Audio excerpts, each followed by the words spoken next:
कैसे हैं आप? उम्मीद करते हैं स्वस्थ होंगे, मस्त होंगे, जहाँ होंगे पढ़ने में व्यस्त होंगे।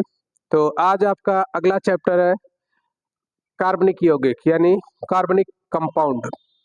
इस चैप्टर को स्टार्ट करेंगे। इस सब चैप्टर के सभी इंपॉर्टेंट टॉपिक को कवर करेंगे, अच्छे से पढ़ेंगे और बोर्ड एग्जाम की प्रिपरेशन करेंगे। सभी टॉपिक को हम लोग टॉपिक टू टॉपिक अच्छे से उदाहरण के साथ समझते चलेंगे। तो लेट्स स्टार्ट करते हैं। चलिए, तो टॉपिक पहले हम इसके बारे में थोड़ा सा इंट्रो ले लेते हैं कि कार्बनिक रसायन होता क्या है। क्योंकि कार्बनिक यौगिक के बारे में पढ़ने तो हमें कार्बनिक रसायन के बारे में थोड़ा जानकारी होना चाहिए कि कार्बनिक रसायन होता क्या है एक्चुअल में। यानी रसायन विज्ञान की वह शाखा है जिसमें हम सिर्फ कार्बन के बारे में पढ़ते हैं, स्पेशली उस कार्बन के बारे में जो कार्बन और हाइड्रोजन से मिलकर के बना होता है, जिसे हम लोग हाइड्रोकार्बन कहते हैं।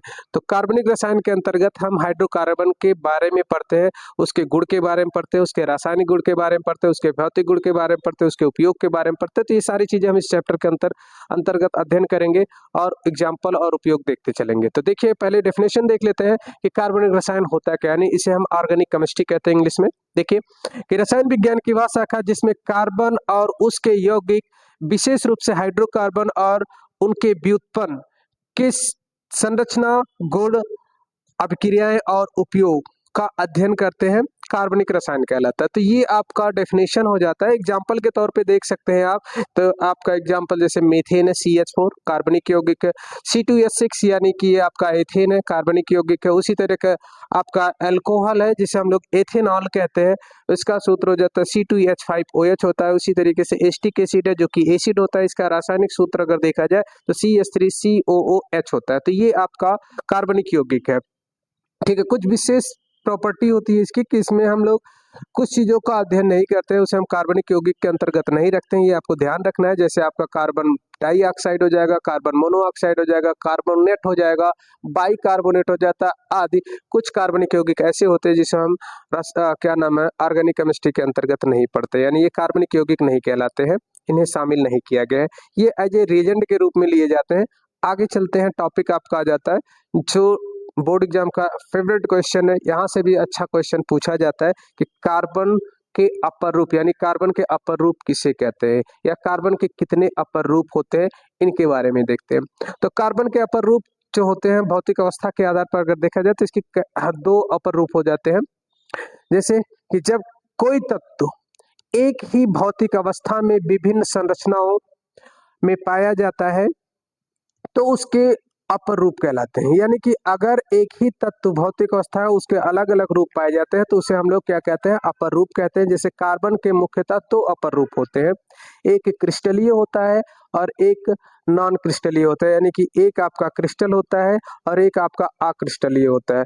जैसे यहाँ पे आप देखिए चार्ट में, तो कार्बन के अपर रूप दो हो जाते हैं, एक आपका क्रिस्टलीय जिसे हम लोग तो क्रिस्टलाइन एलोट्रॉप्स कहते हैं, और दूसरा आपका हो जाता है अक्रिस्टलीय जिसे हम लोग एमॉर्फस एलोट्रॉप्स कहते हैं। तो क्रिस्टलीय अपर रूप होते क्या है, यानी कि क्रिस्टलाइन एलोट्रॉप्स क्या होते हैं, तो इसके कार्बन के जो होते हैं तीन अपर रूप पाए जाते हैं जो क्रिस्टलीय होते हैं, जिसमें आपका हीरा आता है, बहुत इंपॉर्टेंट है।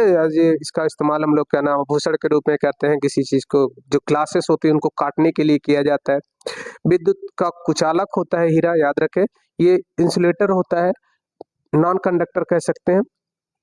तो ये आपका क्या नाम विद्युत का कुचालक होता है, इंसुलेटर नहीं कहते इसको, विद्युत का कंडक्टर सॉरी इंसुलेटर होता है ये। यानी कि कंडक्टर मतलब चालक होता है, इंसुलेटर मतलब कुचालक होता है। सेमी कंडक्टर को हम अर्धचालक कहते हैं। तो जो हीरा होता है ये आपका इंसुलेटर होता है। तो इसकी प्रॉपर्टी क्या है, अत्यंत कठोर होता है। हीरा बहुत ही कठोर पदार्थ माना जाता है। दूसरा विद्युत का कुचालक होता है यानी इंसुलेटर होता है, और आभूषण और काटने वाले औजारों में इसका प्रयोग किया जाता है। आपने देखा होगा मार्केट में जहाँ पे ग्लास वगैरह का जो बिजनेस करते हैं वहाँ पे ग्लास को काटने के लिए हीरे का इस्तेमाल किया जाता है। तो कटर क्या नाम है, एज ए कटर के रूप में लिया जाता है। दूसरा टॉप पॉइंट है आपका जो अपर रूप होता है इसका, तो वो हो जाता है आपका ग्रेफाइट। ग्रेफाइट का इस्तेमाल मोस्टली सभी लोग किए हैं। जैसे आप क्या नाम है, पेंसिल होता है, पेंसिल की जो नोट होती है, निब जिसे कहते हैं, बीच की जो रॉड होती है वो ग्रेफाइट की बनी होती है। मुलायम होता है, फिसलनदार होता है, यानी कि उसको आप रगड़ते जाएंगे तो खत्म होता जाएगा मुलायम होने के कारण, और ये चमकता है। दूसरा ये विद्युत का सुचालक होता है, यानी ये जो कंडक्टर काम करता है, यानी कि ग्रेफाइट जो होता है वो कंडक्टर कंडक्टर की तरह कार्य करता है। और तीसरा होता है इसका पॉइंट जो है कि पेंसिल का शीशा, यानी पेंसिल की जो निब होती है, जो बीच की रॉड होती है, वो ग्रेफाइट की होती है। इलेक्ट्रोड में भी इसका उपयोग होता है, यानी कि एज ए इलेक्ट्रोड का भी इसका काम किया जाता है। सेलों में अक्सर ग्रेफाइट की छड़ हम लगा करके सेल बनाने में या विद्युत धारा प्रवाहित करने में इस्तेमाल करते हैं। तीसरा और लास्ट है जो आपका इसका अपर रूप, जो आपका क्रिस्टलीय रूप होता है, उसमें आ जाता है आपका फ्लोरीन। यानी कि फ्लोरीन क्या होता है, इसकी संरचना जो होती है कि फुटबॉल के समान होती है, और ये नैनो टेक्नोलॉजी में इसका उपयोग किया जाता है। इसके साथ ही साथ इसको हम लोग औषधि के रूप में भी इसका प्रयोग करते हैं। तो ये पॉइंट है इसके, जिसे आपको याद रखना है। ये क्रिस्टलीय, याद रखिए कि बोर्ड एग्जाम में जो पूछा गया वो क्या नाम है आपका, अपर रूप पूछा गया, तो याद रखेंगे दो होता है, एक आपका क्रिस्टलीय होता है, एक आपका अक्रिस्टलीय होता है। अक्रिस्टलीय रूप क्या होता है, तो अक्रिस्टलीय जिसे अमॉर्फस एलोट्रॉप्स कहते हैं। अमॉर्फस में आपका कोयला आ जाएगा, चारकोल आ जाता है, कोक आ जाता है, और ब्लैक लैंप ब्लैक, जिसे कार्बन ब्लैक, जो लैंप या ग्रामीण क्षेत्रों में जो दीपक जलाया जाता है उससे जो कालिख निकलती है वो आपका कार्बन ब्लैक होता है। तो वो आपका क्या होता है, अपर रूप होता है इसका, कार्बन का, और ये अक्रिस्टलीय होता है। और लास्ट आपका गैस कार्बन होता है। तो ये आपके अक्रिस्टलीय रूप होते हैं, जिनका हम लोग उपयोग भी करते हैं काफी हद तक। अगला टॉपिक आपका जो है, जो इम्पोर्टेंट टॉपिक है, वो आपका है कार्बन की सर्वतोमुखी प्रकृति। बहुत इंपॉर्टेंट है, ये भी बोर्ड एग्जाम में पूछा गया है कि कार्बन की सर्वतोमुखी प्रकृति क्या होती है। 2 नंबर का क्वेश्चन ये पूछा जाता है। सर्वतोमुखी प्रकृति का मतलब होता है कि इसके अंदर ऐसी प्रॉपर्टी है कि जिससे कारण ये कई चीजों से अलग अलग तरीके से बॉन्ड बना सकता है। जैसे देखिए कि कार्बन की वह प्रकृति या वह विशेषता जिसके कारण वह असंख्य प्रकार के यौगिकों का निर्माण कर सकता है, उसे कार्बन की सर्वतोमुखी प्रकृति कहते हैं। यानी कि ये जुड़ जुड़ करके बड़े बड़े चैन बना लेता है, पॉलीसैकेराइड बना लेता है, स्टार्च बना लेता है, और भी यौगिक इस तरीके से बनाते हैं। तो ये इसकी सर्वतोमुखी प्रकृति के कारण होता है। तो यह ध्यान रखना है आपका। यानी कि कार्बन की यह प्रकृति जो होती है मुख्यतः निम्न कारणों, यानी कि कुछ कारण होते हैं जिसके कारण ये होती है, जिसके कारण को हम एक एक पॉइंट करके समझते हैं। पहला पॉइंट आपका है चतुस्संयोजकता, यानी कि चतुस्संयोजक, जिसे टेट्रावैलेंसी कहते हैं। तो कार्बन का अगर आप इलेक्ट्रॉनिक विन्यास करते हैं, तो कार्बन का इलेक्ट्रॉनिक विन्यास करेंगे तो आपको पता चलेगा कार्बन का जो परमाणु क्रमांक होता है वो होता है 6। अगर 6 का हम इलेक्ट्रॉनिक विन्यास करते हैं तो 2 और 4 होता है। तो इसके बाहरी कोष में जो होता है वो 4 इलेक्ट्रॉन पाए जाने के कारण इसकी जो वैलेंसी होती है वो 4 होती है। और यही चारों जो वैलेंसी कंप्लीट करने के लिए ये सभी अलग अलग यौगिक को अलग अलग परमाणुओं से रिएक्ट करता है, यानी रिएक्शन करता है। यानी कार्बन के 72 कक्षा में 4 इलेक्ट्रॉन होते हैं, इसीलिए यह 4 संयोजक संयोजी बंध बनाते हैं, यानी कि 4 जो वैलेंस सेल बनाता है, बॉन्ड बनाता है, इसे हम वैलेंसी यानी कि कोवैलेंट बॉन्ड कहते हैं। सहसंयोजी बंध को हम लोग कोवैलेंट बॉन्ड कहते हैं। तो 4 इसकी जो होती है कोवैलेंट बॉन्ड होती है। अब जैसे मेथेन है CH4, यानी कि इसकी जो अलग अलग वैलेंसी है उस तरीके से हाइड्रोजन से बैलेंस की गई है। इस तरीके से ये हाइड्रोजन से अलग अलग 4 हाइड्रोजन से ये क्या करता है, बंध बना लेता है।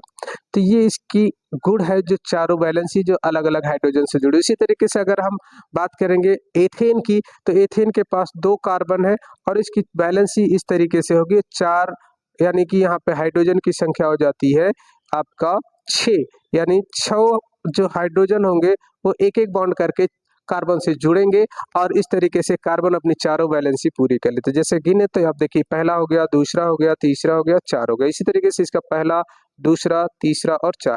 तो ये इसकी सर्वतो प्रकृति जो होती है सर्वतोमुखी की, वो इसके अंतर्गत ये भी एक पॉइंट आता है। उदाहरण के तौर पे आप याद रखेंगे, मेथेन हो गया, एथेन हो गया, और आपका एथिलीन भी आ जाता है, जिसे हम लोग एथिलीन यानी कि C2H4, इसे हम एथिलीन एथिलीन कहते हैं, या इसी को हम C2H4 यानी कि एथेन प्लस इन एथीन भी कहा जाएगा, यानी आईपीसी नाम हो जाएगा एथीन, और अगर साधारण नाम की बात करेंगे तो ये हो जाएगा एथिलीन। दूसरा पॉइंट हम देखते हैं जिसमें आपका है श्रृंखला निर्माण की क्षमता, यानी कैटेनेशन कहा जाता है। तो कार्बन परमाणु आपस में जुड़कर लंबी क्या बनाएगा, लंबी सीधी शाखित एवं चक्रीय श्रृंखला बनाती हैं। तो ये भी आपका एक गुण होता है, इसका कैटेनेशन का गुण होता है।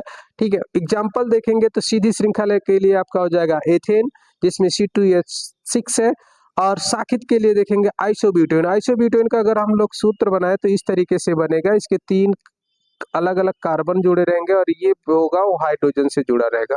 ठीक है, इस तरीके से हाइड्रोजन, बाकी इसको हम हाइड्रोजन से बैलेंस कर देंगे इस तरीके से। और ये बन जाएगा आपका आइसोब्यूटेन। अगर नीचे वाला हम एक और सी से जोड़ देंगे तो ये आपका नियो बन जाता है। तो याद रखें कि इसमें टोटल कार्बन की संख्या जो होती है 4 होती है, ये आपका नहीं रहेगा। ठीक है, तो 4 कार्बन इसलिए इसे ब्यूटेन कहा जाएगा, और 3 अलग अलग कार्बन से जुड़ा तो इसको हम साधारण नाम में अगर देखेंगे तो इसे हम आइसोब्यूटेन कहेंगे। ठीक है, और चक्रीय श्रृंखला एक हो जाती है बेंजीन। अगर हम बेंजीन का स्ट्रक्चर बनाए तो बेंजीन का समथिंग स्ट्रक्चर अगर आप देखेंगे तो 1 कार्बन, 2, फिर 3 हो जाएगा, फिर 4, 5 और 1 यहाँ पे जुड़ेगा, 1 2 3 4 5 और ए हो गया आपका, एक यहाँ जुड़ के इस तरीके से बना तो 6 हो जाता है।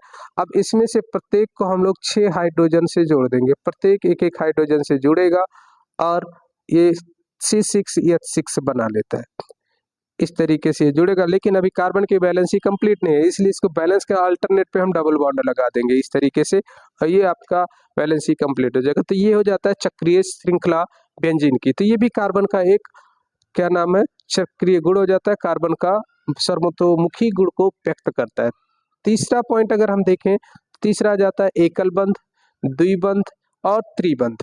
इनकी बनाने की क्षमता होती है, यानी सिंगल बॉन्ड, डबल बॉन्ड और ट्रिपल बॉन्ड। यानी कार्बन अन्य कार्बन तथा अन्य तत्वों के साथ एक बंध, द्विबंध और त्रिबंध सहसंयोजी बंध बनाता है, यानी कोवैलेंट बॉन्ड बनाता है। एग्जाम्पल के तौर पे अगर आप देखें तो जैसे हमारे पास पहला है एथेन, तो एथेन का स्ट्रक्चर आप ऐसे बनाए, 2 कार्बन लेंगे और दोनों को हम अलग अलग जो होगा जोड़ देंगे, इस तरीके से अलग अलग हाइड्रोजन से जुड़ जाएगा ये। ठीक है, अलग अलग हाइड्रोजन से जुड़ जाएगा और इस तरीके से ये स्ट्रक्चर आपका बन जाएगा। सेम अगर हम दूसरा देखें, क्या नाम है, एथिलीन का, तो एथिलीन में 2 कार्बन है, तो यहाँ पे डबल बॉन्ड लगेगा कार्बन की बैलेंसी को पूरा करने के लिए, तो ये चीज नहीं लगाएंगे यहाँ पे। ठीक है, तो यहाँ पे 2 हाइड्रोजन इधर हो जाएगा, 1 हाइड्रोजन इधर, 1 हाइड्रोजन इधर। तो देखिए इस तरीके से इसकी बैलेंसी कंप्लीट होती है, 1 2 3 4, 1 2 3 और 4, तो 2 हाइड्रोजन, तो इस तरीके से इसका सूत्र बन जाएगा C2H4। इसी तरीके से अगर हम एसिटिलीन यानी इसकी बात करें तो ये एसिटिलीन है, एसिटिलीन का स्ट्रक्चर अगर हम बनाते हैं तो यहाँ पे आपका 2 कार्बन हो जाएगा और दोनों कार्बन के बीच 3 बंद रहेंगे और एक एक हाइड्रोजन इससे जुड़ जाएगा। इस तरीके से ये एसिटिलीन का स्ट्रक्चर बन जाता है। तो ये आपका हो जाता है इसके एकल, द्वि और ट्रिपल बॉन्ड के द्वारा जो यौगिक से जुड़ता है कार्बन बनाते हैं। तीसरा फिनिश के बाद हम चौथा देखते हैं। चौथा पॉइंट है कि अन्य तत्वों के साथ अस्थाई बंध बनाना, यानी कुछ तत्व ऐसे होते हैं जो कार्बन के साथ जुड़ करके अस्थाई यौगिक या अस्थाई यौगिक का निर्माण करें, यानी कि सैचुरेटेड कंपाउंड, यानी कि सॉरी सैचुरेटेड नहीं कहेंगे, स्थिर यानी कि स्टेबल कंपाउंड बना लेते हैं। स्टेबल कंपाउंड क्या, जैसे आपका ऑक्सीजन है, हाइड्रोजन है, नाइट्रोजन है, हाइड्रोजन आज के साथ ये क्रिया करेगा। अगर ये हाइड्रोजन के साथ कर रहा है तो आप कह सकते हैं कि CH4 बना लेता है। उसी तरीके से अगर आप यहाँ पे क्या नाम है ऑक्सीजन के साथ करेंगे तो कार्बन डाइऑक्साइड हो जाएगा, कार्बन मोनोऑक्साइड हो जाएगा। नाइट्रोजन के साथ अगर करेंगे तो आपका अमोनिया बन जाता, अमोनिया नहीं होगा, यहाँ पे हम लोग कहेंगे नाइट्रोजन का, कि नाइट्रोजन के साथ जब जुड़ेगा तो अलग अलग कंपाउंड बनाते हैं। नाइट्रोजन हाइड्रोजन के साथ जुड़ेगा तो CCl4 बना लेगा। ठीक है, कार्बन टेट्राक्लोराइड कहेंगे। नाइट्रोजन के साथ अगर इसका यौगिक देखा जाए तो आपका अलग अलग बने, जैसे यूरिया आ जाता है वहां पे भी नाइट्रोजन हो जाता है, यूरिया का सूत्र हो जाएगा NH2CONH2। तो यहाँ पे देखिए नाइट्रोजन भी है, हाइड्रोजन भी है, कार्बन भी है, ऑक्सीजन भी, तो इस तरीके से ये यौगिक बना लेता है। एग्जाम्पल के तौर पे याद रखेंगे आप, क्या नाम है, अल्कोहल अम्ल बनाता है, एसिटिक अम्ल बनाएगा, जैसे आप देखें, यानी कि एसिटिक अम्ल CH3COOH, तो यहाँ पे क्या नाम है एसिड बनाता है। कीटोन देखेंगे तो एसीटोन हो जाएगा, CH3COCH3 हो जाएगा, ये कीटोन का सूत्र हो जाएगा। एल्डिहाइड का देखेंगे तो CH3CHO यानी एसिटल्डिहाइड हो जाएगा। फॉर्मेल्डिहाइड का CH3O CHCHO ये हो जाएगा फॉर्मेल्डिहाइड का। तो इस तरीके से ये यौगिक बना लेते हैं जो कि स्टेबल होते हैं, अस्थायी होते हैं। अब आ जाते हैं कार्बन की संयोजकता। कार्बन की संयोजकता के लिए मैंने आपको पहले बताया कि कार्बन का जो एटॉमिक नंबर यानी कि परमाणु क्रमांक होता है कार्बन का, वो होता है 6। अगर हम 6 को तोड़ते हैं यानी कि उसका इलेक्ट्रॉनिक विन्यास करते हैं तो बनता है 2 और 4। ठीक है, तो 4 इसका जो है जो बाहरी कक्षक होता है यानी कि बाहरी कोष होता है जिसे संयोजी कोष कहते हैं, यानी कि वैलेंसी शेल कहा जाता है। उसमें इलेक्ट्रॉनों की संख्या टोटल जो होती है 4, और 4 होने के कारण ये जो चारों इलेक्ट्रॉन होते हैं इसके संयोजी इलेक्ट्रॉन कहलाते हैं, और इन्हीं चारों इलेक्ट्रॉनों का वो यूज करके अलग अलग कंपाउंड का निर्माण करता है। तो देखिए कार्बन तत्व की संयोजकता 4 होती है, याद रखेंगे आप। क्यों होती है उसका रीजन भी देखेंगे। कार्बन परमाणु यानी कार्बन का परमाणु क्रमांक होता है 6, इसका इलेक्ट्रॉनिक विन्यास होता है 2 और 4। चूंकि इसके बाह्यतम कोश में 4 इलेक्ट्रॉन होते हैं, इसलिए स्थायित्व पाने के लिए कार्बन इन चारों इलेक्ट्रॉनों की साझा करता है, इसीलिए इसकी संयोजकता 4 होती है। तो ये छोटा सा डेफिनेशन है, पूछा नहीं जाता है। फिलहाल आपको पता होना चाहिए कार्बन की संयोजकता कितनी होती है, कैसे होती है, ये हम लोग निकाल लेते हैं। आगे देखते हैं कार्बनिक यौगिक के बारे में, यानी कि कार्बन कंपाउंड जो आपका चैप्टर का नाम है। तो कार्बनिक यौगिक जिसमें हम लोग हाइड्रोकार्बन के बारे में पढ़ेंगे। हाइड्रोकार्बन क्या होते हैं? कार्बनिक यौगिक में हम लोग हाइड्रोकार्बन के बारे में ही पढ़ते हैं। और हाइड्रोकार्बन वे यौगिक होते हैं जो सिर्फ और सिर्फ कार्बन और हाइड्रोजन से मिलकर के बने होते हैं, ये होता है हाइड्रोकार्बन। यानी डेफिनेशन एक लाइन का है, देखिए कि वे कार्बनिक यौगिक जिसमें केवल कार्बन और हाइड्रोजन तत्व पाए जाते हैं उन्हें हम हाइड्रोकार्बन कहते हैं। ठीक है, या ऐसे यौगिक जो सिर्फ और सिर्फ किससे मिलकर के बने होते हैं? कार्बन और हाइड्रोजन से मिलकर के बने होते हैं, उन्हें हम हाइड्रोकार्बन कहते हैं। फॉर एग्जाम्पल अगर आप देखें तो मीथेन हो जाएगा, एथेन हो जाएगा, एथिलीन हो जाएगा। एथीन कहते हैं, आईपीएसी नाम हो जाता है, और साधारण में से हम एथिलीन कहेंगे। ये हो जाएगा एथाइन जिसे हम लोग एसिटिलीन कहते हैं, और ये हो जाता है बेंजीन। तो ये इसके एग्जाम्पल हैं हाइड्रोकार्बन के, होते बहुत से, बस इतना याद रखें। आगे देखते हैं इनके प्रकार की बात अगर हम करते हैं तो हाइड्रोकार्बन कितने प्रकार के होते हैं। तो हाइड्रोकार्बन को हम लोग 2 भागों में बांट लेते हैं, एक संतृप्त और एक असंतृप्त। संतृप्त को हम इंग्लिश में सैचुरेटेड हाइड्रोकार्बन कहेंगे, और असंतृप्त को हम अनसैचुरेटेड हाइड्रोकार्बन कहते हैं। संतृप्त के बारे में देखते हैं, एक एक पॉइंट को हम लोग क्लियर करते हैं। संतृप्त हाइड्रोकार्बन क्या होते हैं? Saturated hydrocarbon. तो सैचुरेटेड हाइड्रोकार्बन वे हाइड्रोकार्बन होंगे जिनमें कार्बन किसी भी तत्व के साथ जुड़ता है, किसी भी परमाणु के साथ जुड़ता है तो सिंगल बॉन्ड पाया जाएगा, वहां पे डबल बॉन्ड और ट्रिपल बॉन्ड अब्सेंट होंगे। ये आपको ध्यान रखना है। यानी सैचुरेटेड मतलब सिंगल बॉन्ड, याद रखें नाम से। सैचुरेटेड यानी कि एस से स्टार्ट होता है, मतलब सिंगल, सिंगल बॉन्ड। ठीक है, सैचुरेटेड यानी सिंगल बॉन्ड से जुड़ा होगा कार्बन का तत्व, वहां पे डबल और ट्रिपल बॉन्ड नहीं पाए जाएंगे। तो डेफिनेशन देखें कि वे हाइड्रोकार्बन जिनमें कार्बन कार्बन परमाणुओं के बीच केवल एकल यानी सिंगल सहसंयोजी बंध यानी सी सिंगल बॉन्ड सी बंध पाए जाते हैं, और उनमें अधिकतम मात्रा हाइड्रोजन से जुड़ा होता है, संतृप्त हाइड्रोकार्बन कहलाएंगे। मुख्य विशेषता क्या है इसकी? इसमें जो चीज मुख्य है उसको आपको ध्यान रखना है। एक कि इसमें डबल बॉन्ड और ट्रिपल बॉन्ड नहीं पाए जाएंगे। दूसरा, ये अपेक्षाकृत कम क्रियाशील होते हैं, यानी कि जो संतृप्त हाइड्रोकार्बन होते हैं ज्यादा रिएक्टिव नहीं होते, बहुत कम क्रिया करते हैं। ठीक है, और इनका सामान्य सूत्र याद रखिएगा, बहुत इंपॉर्टेंट है। सामान्य सूत्र आपको आना चाहिए, CnH2n+2 इसका सामान्य सूत्र होता है, आपको याद हो जाना चाहिए, क्योंकि इसी से एल्केन के बारे में आगे हम डिस्कस करेंगे कि एल्केन क्या होता है। एल्केन का सामान्य सूत्र क्या होता है? एल्केन संतृप्त यौगिक होता है, ये आपको ध्यान रखना है। अब उदाहरण की बात करें तो देखिए यहाँ पे जितने भी आपके दिए गए हैं सभी सिंगल बॉन्ड से जुड़ेंगे। दो एक का स्ट्रक्चर में बना देता हूँ, बाकी आप स्वतः प्रयास करिएगा। ये हो जाता है एथेन का। सभी देखिए 2 कार्बन C2, H6 का मतलब 6 हाइड्रोजन, 1 हाइड्रोजन दूसरा हो गया, तीसरा हो जाएगा, चौथा, पांचवा और 6 यानी छठा। तो ये 6 हाइड्रोजन इस तरीके से जुड़ेंगे, सभी सिंगल बॉन्ड से जुड़े हुए। सिंगल बॉन्ड को हम सिग्मा भी कह लेते हैं। हालांकि यहाँ पे जो है वो आपका कोवैलेंट बॉन्ड है, याद रखेंगे। कोवैलेंट बॉन्ड यानी सहसंयोजी बंध होता है। आगे पूछा जाएगा आपका कि ये जो सिंगल बॉन्ड होते हैं क्या होता है, तो सिग्मा होते हैं। डबल में 1 पाई और 1 सिग्मा हो जाएगा, और ट्रिपल में 1 सिग्मा 2 पाई हो जाएंगे। ये चीज आपको ध्यान रखना है, आगे पूछा जाएगा। रासायनिक गुण की बात कर ले, संतृप्त यौगिकों के क्या रासायनिक गुण होते हैं, यानी संतृप्त हाइड्रोकार्बन के क्या रासायनिक गुण है।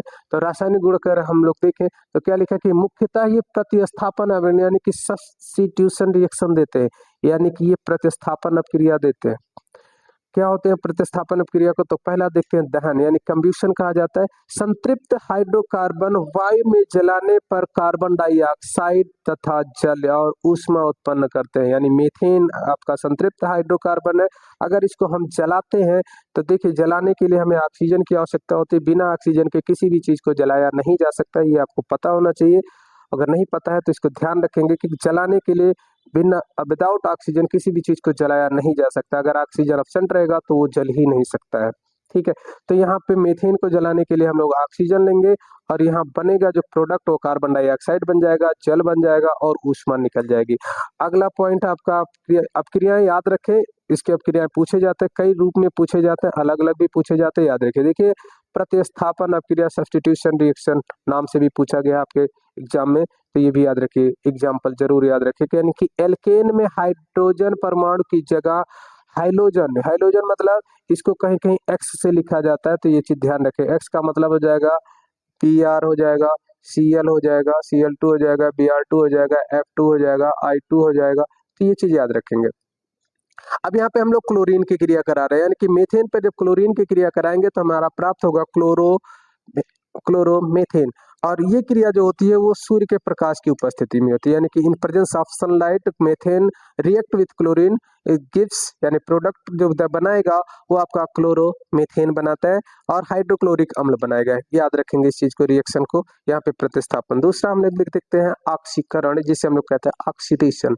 ऑक्सीडेशन रिएक्शन क्या होता है, यानी कि नियंत्रित ऑक्सीजन पर, यानी ऑक्सीजन की मात्रा को हमें नियंत्रित करना है, नियंत्रित ऑक्सीजन पर एल्केन से एल्कोहल बनता है, एल्डिहाइड बनेगा, ठीक है, अम्ल यानी एसिड बन जाता है। तो ये इससे बनने, यानी जब हम ऑक्सीकरण कराते जाएंगे तो मीथेन एल्कोहल बनेगा, फिर उसका ऑक्सीकरण कराएंगे तो एल्डिहाइड बनेगा, फिर उसका ऑक्सीकरण कराएंगे तो एसिड बनता है। तो ये इस तरीके से ये रिएक्शन होते जाते हैं। तो ये कभी आप जब 12th वगैरह में जाएंगे तो वहाँ पे क्वेश्चन पूछा जाता है क्या होता है जब, या कैसे प्राप्त करेंगे। आपके हाई स्कूल में भी पूछा जाता है, इंटर में भी पूछा जाता है, तो इस चीज को ध्यान रखें। पहला रिएक्शन है कि मीथेन है ऑक्सीजन, यानी यहाँ पे नवजात ऑक्सीजन कहेंगे। ये क्रिया जो होगी ऑक्सीकरण की, ये हम लोग ले लेते हैं यहाँ पे 2-3 ऑक्सीकारक के उत्प्रेरक ले लेते हैं। उत्प्रेरक क्या हो जाता है, जैसे यहाँ पे हम लोग K2MnO4 ले सकते हैं, या हम दूसरा ले सकते हैं K2Cr2O7, जिसे हम लोग पोटेशियम डाइक्रोमेट कहते हैं। KMnO4 को हम पोटेशियम परमैंगनेट कहते हैं। तो इनकी उपस्थिति में ये क्रिया होती है और ये अल्कोहल में बदल जाता है।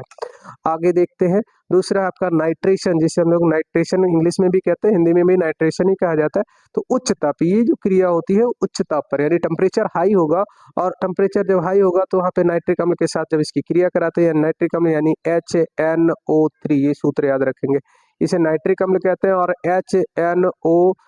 HNO2 अगर लिखा है तो इसे हम नाइट्रस अम्ल कहते हैं। तो ये चीज ध्यान रखें, नाइट्रिक अम्ल अलग होता है, नाइट्रस अम्ल अलग होता है।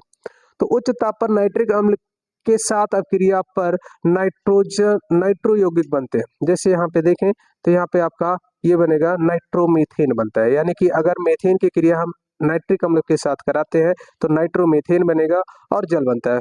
एग्जाम्पल के तौर पे अगर इसको तोड़ते हैं तो देखिए, मीथेन अगर टूटेगा तो मीथेन CH4 होता है, ये टूटेगा तो बनाएगा CH3 प्लस, सॉरी माइनस रहेगा, और H प्लस बना लेता है, ठीक है, H प्लस बनाएगा। उसी तरह HNO3 जब टूटेगा तो ये बनाएगा H प्लस और NO3 माइनस।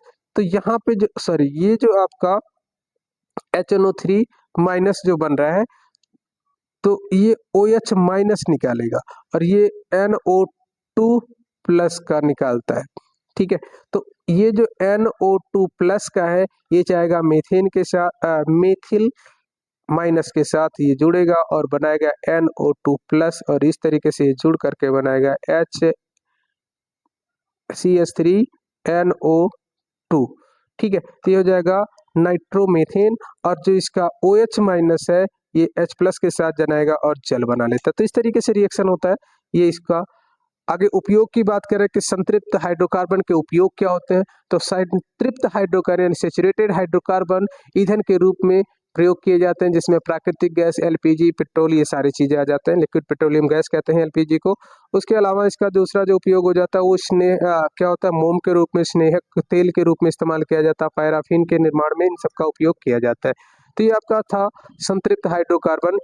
आगे देखते हैं असंतृप्त हाइड्रोकार्बन के लिए। असंतृप्त हाइड्रोकार्बन क्या होते हैं कि जिसमें डबल और ट्रिपल बॉन्ड पाए जाएंगे, असंतृप्त यानी अनसैचुरेटेड रहेंगे। तो याद रखें, सैचुरेटेड में सिंगल रहेगा तो दूसरा अनसैचुरेटेड हुआ, मतलब यहाँ पे सिंगल नहीं डबल का होना कंपलसरी, यानी कि एक ना एक आपको डबल या ट्रिपल बॉन्ड जरूर मिलेंगे, तो ये अनसैचुरेटेड कहलाते हैं। अनसैचुरेटेड में यानी वे हाइड्रोकार्बन जिसमें कार्बन कार्बन के बीच यानी 2 कार्बन होना यहाँ कंपलसरी रहेगा, यानी अनसैचुरेटेड में मिनिमम 2 कार्बन का होना आवश्यक है। अगर 2 कार्बन नहीं रहेगा तो आप यहाँ पे इस बॉन्ड को कैसे शो करेंगे ये आप समझ सकते हैं।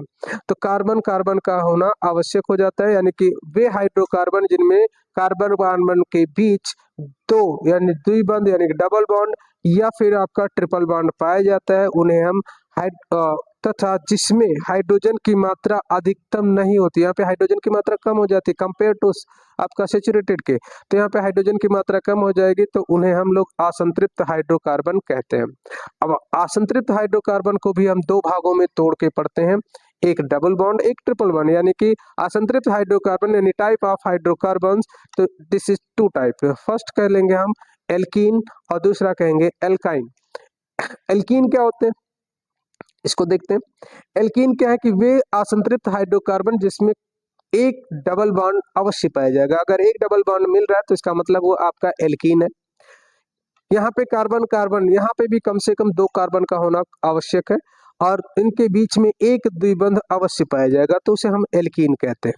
सामान्य सूत्र याद रखें इसका CnH2n होता है, सामान्य सूत्र CnH2n, ये आपका एल्कीन का सामान्य सूत्र है। यहाँ पे n की वैल्यू आपका 2 3 4 5 कम से कम मिनिमम 2 जो होना रखना आपके लिए आवश्यक है। तो 2 से इसीलिए स्टार्ट किया कि n की वैल्यू जो हो जाएगी वो होगी कम से कम 2, 2 के बाद 3 4 5 6 एक्सेट्रा जितना बढ़ाना चाहे बढ़ाते जा सकते हैं। मुख्य विशेषता क्या होती है कि ये क्या होते हैं असंतृप्त होते हैं, यानी कि ये आपके असंतृप्त रहेंगे, यहाँ पे डबल बॉन्ड अवश्य मिलेगा। दूसरा पॉइंट आपसे कह रहे हैं कि बहुत ज्यादा रिएक्टिव होते हैं, यानी ये रिएक्टिव होते हैं कंपेयर टू, अगर आप तुलना करते हैं तो संतृप्त यौगिकों की अपेक्षा जो असंतृप्त में एल्कीन होता है उनसे ज्यादा रिएक्टिव होगा, उनसे ज्यादा अतिक्रियाशील होता है और ये भी आपके क्या करते हैं योग अपक्रिया देते हैं। जबकि संतृप्त में अगर आप देखें तो वहां पे क्या रहता है प्रतिस्थापन दे रहे थे, ये कैसे दे रहे हैं योग अपक्रिया एडिशन रिएक्शन देते हैं। एग्जाम्पल देखेंगे इसका तो एथिलीन हो जाएगा, आपका क्या नाम प्रोपीन हो जाएगा, ब्यूटीन हो जाएगा, इस तरीके से इसके यौगिक। अगर इसको सूत्र रखें तो सूत्र में देखिए Cn, n की वैल्यू अगर हम 2 रखते हैं तो हमें क्या बनेगा, तो Cn की जगह 2 रख दिया, H की जगह 2 और 2 इंटू 2 यानी 2 इंटू 2 रखेंगे तो क्या हो जाएगा C2H 2 इंटू 2 4 हो जाएगा, तो ये बन गया आपका एथिलीन। ठीक है, प्रोपीन और ब्यूटीन इस तरीके से इसके यौगिक बनते चले जाते हैं। रासायनिक गुण की हम बात करेंगे, केमिकल प्रॉपर्टी क्या होती है हाइड्रोकार्बन यानी असंतृप्त हाइड्रोकार्बन की केमिकल प्रॉपर्टी क्या है। देखिए हाइड्रोजनीकरण यानी हैलोजिनेशन कहा जाता है, हैलोजिनेशन में क्या होता है हाइड्रोजन योग कर जाता है जुड़ जाता है, यानी कि जो C2H4 है अगर इस पे हम हाइड्रोजन की क्रिया कराते हैं तो हाइड्रोजन की क्रिया जब उत्प्रेरक यानी यहाँ पे निकिल कैटालिस्ट लिया जाएगा, निकिल की उपस्थिति में जब हम क्रिया कराएंगे तो ये आपका संतृप्त यौगिक बना लेगा यानी C2H6 बना लेता है, यानी ये आपका सैचुरेटेड में कन्वर्ट हो जाएगा। यानी एल्कीन का जब हम लोग हाइड्रोजनेशन कराएंगे हैलोजनीकरण कराएंगे तो एल्कीन आपका एल्केन में बदल जाते हैं। दूसरा योग अपक्रिया अगर देखें तो एल्कीन में द्विबंध होने के कारण ये योग अपक्रिया आसानी से देता है, बड़ी सरलता से ये आपका क्या नाम है एक दूसरे से जुड़ जाएंगे और ये संतृप्त यौगिक में कन्वर्ट हो जाते हैं। ये हो जाए आपका एथेन। ठीक है, तो यहाँ पे भी निकिल या आप प्लेटिनम उत्प्रेरक ले लेंगे और अपक्रिया करा देंगे एथिलीन पर, निकिल की उस उपस्थिति में इसका हम लोग अपचयन कर देंगे और ये बन जाएगा आपका एथेन। तो ये क्रिया आपका अपचयन भी कहलाती है। आगे देखते हैं हैलोजनीकरण क्या होता है। हैलोजनीकरण मतलब हाइड्रोजन या हाइड्रोजन का मतलब क्लोरीन हो जाएगा, ब्रोमीन हो जाएगा, आयोडीन हो सकता है, फ्लोरीन हो सकता है, ये कोई भी इससे जुड़ सकता है। तो देखिए यहाँ पे एथिलीन है, एथिलीन पर जब हम ब्रोमीन की क्रिया कराएंगे तो हमको ब्रोमो एथेन प्राप्त हो जाएगा। जब ब्रोमीन जो होता है वो जल का रंग उड़ा देता है, तो ये आपका हैलोजनीकरण कहलाएगा, हैलोजिनेशन कहते हैं इसको। दूसरा हैलोजन अम्लों के साथ क्रिया यानी हाइड्रोक्लोरिक यानी अम्ल के साथ अगर हम क्रिया कराते हैं तब क्या होता है, तो यहाँ पे भी देखिए एडिशन रिएक्शन बन जाएगा, क्लोरोएथेन बन जाएगा यानी कि CH4 जब क्रिया करेगा हाइड्रोक्लोरिक अम्ल के साथ तो ये जुड़ जाएगा और बन जाएगा C2H5 और Cl। ठीक है, तो ये बन जाएगा क्लोरोएथेन। दहन यानी कम्बिशन यानी कि अगर हम लोग इसका दहन करते हैं एथिलीन का तो बन जाता है कार्बन डाइऑक्साइड बनेगा और जल और ऊष्मा उत्पन्न होती है। तो यहाँ पे भी आपका देखिए तो क्या हो जाएगा दहन हो रहा है यानी कि कार्बन डाइऑक्साइड गैस निकल रही है। ऑक्सीकरण, ऑक्सीकरण में ये जो क्रिया करता है तो ऑक्सीकरण कई तरीके से किया जाता है, एक तो ठंडे जल से भी कराते हैं, मतलब एल्कीन ठंडे और क्षारीय पोटेशियम परमैंगनेट के साथ अगर क्रिया करता है तो उसका ऑक्सीकरण होकर के डायोल बना लेते हैं, जिसे हम लोग ग्लाइकोल कहते हैं। और पोटेशियम परमैंगनेट का जो बैंगनी रंग होता है वो उड़ जाता है, यानी कि पोटेशियम परमैंगनेट अगर आप लैब में जाके देखें तो इसका कलर जो होता है बैंगनी कलर का होता है, तो ये कलर इसका उड़ जाता है। अब देखिए एथिलीन का ऑक्सीकरण करते हैं in presence of potassium permanganate और मतलब कोल्ड पोटेशियम परमैंगनेट के साथ, तो ये बनाएगा एथिलीन ग्लाइकॉल, जिसका सूत्र यहाँ पे लिखा हो, याद रखें इसको।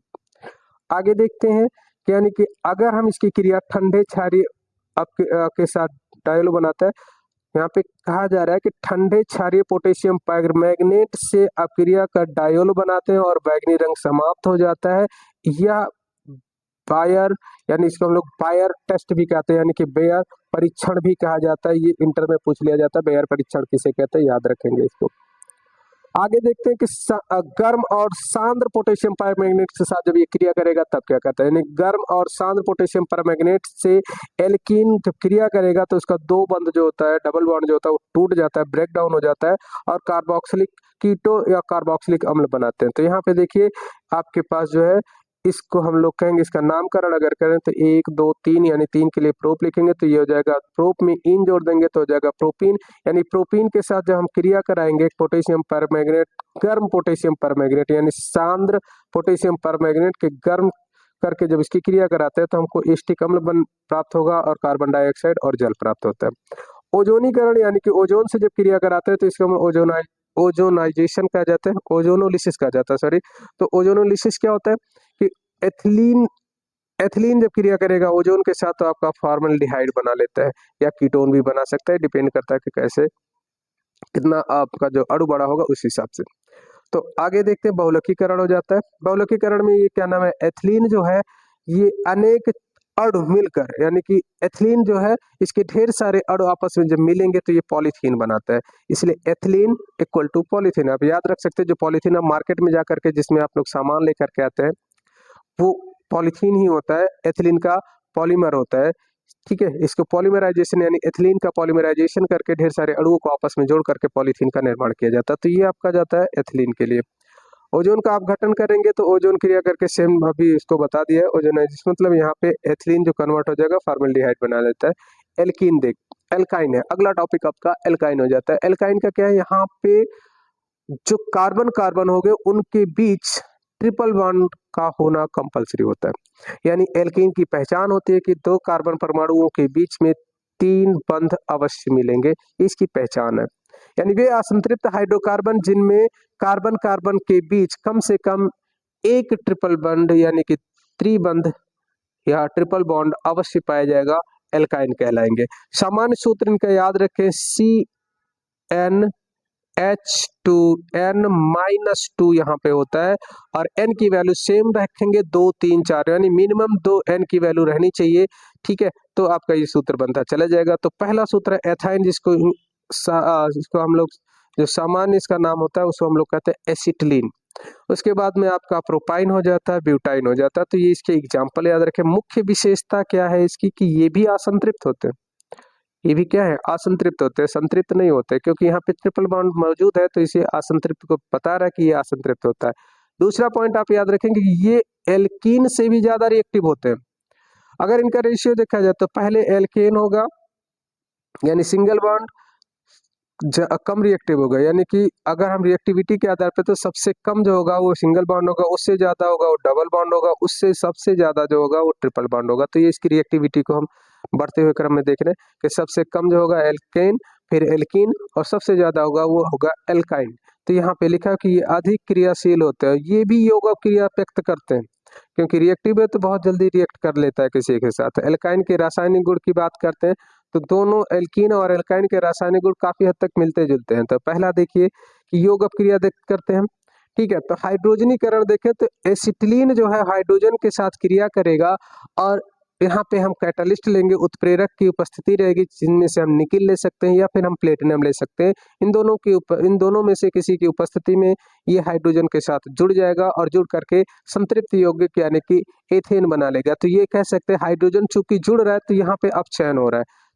कि हमने आपको पहले वीडियो में बता चुका हूं कि जहां पे हम लोग ऑक्सीकरण और अपचयन के बारे में पढ़ रहे थे, तो वहां पे बताया था कि अपचयन वो क्रिया होती है जिसमें हाइड्रोजन जुड़ता है, ऑक्सीकरण वो क्रिया होती है जिसमें ऑक्सीजन जुड़ता है। ठीक है, ये चीज ध्यान रखेंगे आप। तो ये हाइड्रोजनीकरण हो गया। हाइड्रोजनीकरण में ब्रोमीन आपसे जुड़ेगा, मतलब ब्रोमीन क्या होता है, एल्काइन से जुड़ता है और ये भी संतृप्ति यौगिक बना लेते हैं।